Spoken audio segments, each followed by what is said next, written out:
ഒരു ചിത്രം തിരഞ്ഞെടുക്കുക. അത് നിങ്ങളിൽ ഒളിഞ്ഞിരിക്കുന്ന ചില രഹസ്യങ്ങൾ, നിങ്ങളുടെ ചില പ്രത്യേകതകൾ പറയുന്നു. Picture number 1.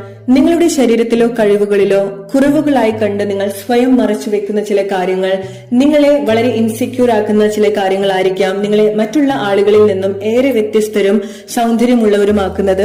അതുകൊണ്ട് സ്വയം അംഗീകരിച്ചും വാലിഡേറ്റ് ചെയ്തും സെൽഫ് എക്സ്പ്ലോർ ചെയ്തും ജീവിതത്തിൽ മാറ്റം കൊണ്ടുവരിക. നിങ്ങളുടെ പൂർവികന്മാരുടെ കഴിവുകളോ പ്രത്യേകതകളോ അല്ലെങ്കിൽ ജന്മസിദ്ധമായ ചില കഴിവുകൾ നിങ്ങളെ ഏറെ പ്രശസ്തിയിലേക്ക് കൊണ്ടുവരും. നിരാശയോ അവഗണനയോ കമ്പാരിസണോ നിങ്ങളുടെ യഥാർത്ഥ സ്വഭാവത്തിന്റെ ഭാഗങ്ങളെല്ലാം മറിച്ച് നിങ്ങളുടെ ട്രോമയിൽ നിന്നും സംഭവിച്ചതും അങ്ങനെ നിങ്ങൾക്ക് തോന്നുന്നുണ്ടെങ്കിൽ അത് മനസ്സിലാക്കി സ്വയം അംഗീകരിച്ചും വാലിഡേറ്റ് ചെയ്തും അത് ഹീൽ ചെയ്യാൻ സ്വയം ഹെൽപ്പ് ചെയ്യുക. Picture number 2. ജന്മന അല്ലെങ്കിൽ ജീവിത സാഹചര്യങ്ങൾ കൊണ്ടോ നിങ്ങൾ വളരെ സ്വതന്ത്രമായ ചിന്താഗതിയുള്ളവരും സ്വന്തമായി കാര്യങ്ങൾ ചെയ്യാൻ പ്രാപ്തിയുള്ള